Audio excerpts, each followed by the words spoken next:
In this demo, we have a simple main function, and we are going to see C++ fundamental data types in this program. First of all, we have two ways to initialize variables in C++. We can either use the assignment operator, or we can put the initial value in the braces. We can also declare and initialize in separate lines. So first, what we have here is an integer I.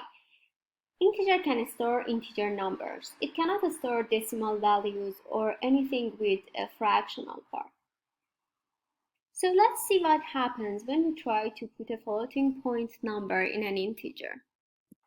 So I put this breakpoint over here, and then I'm gonna run the program in debug mode to see the value of variable I after this line is run.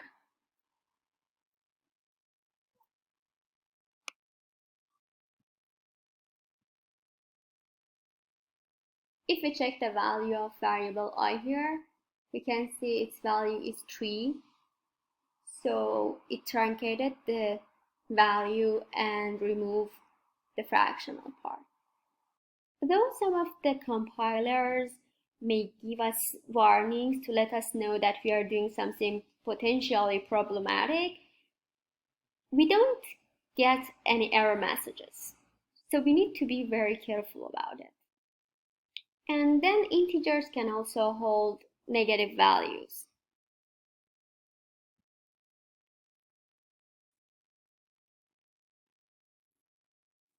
See, this value is assigned to I.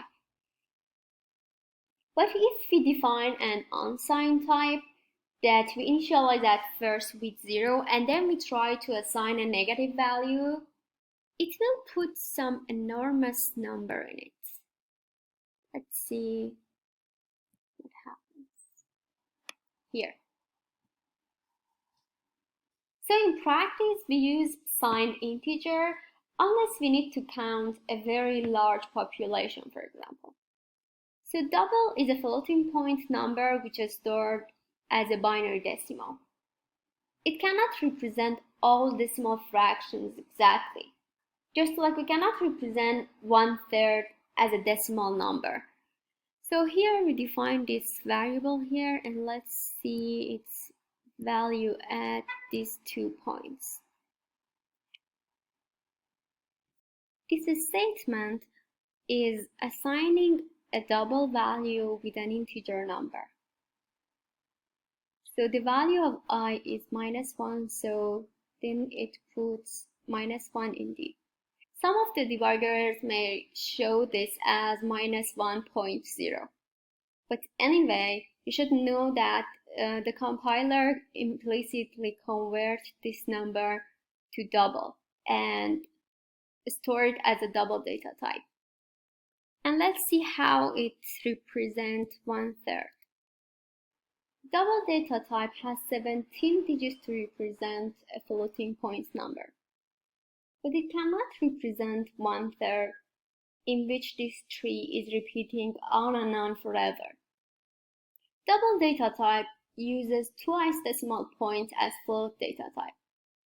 So it has better precision, and actually nobody uses float anymore.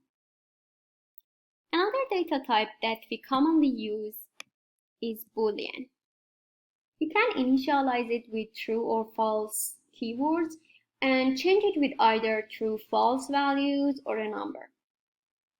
It means that C++ can implicitly convert numbers to Boolean values.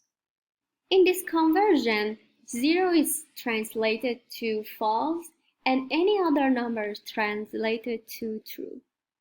So let's see the values after each line. Okay.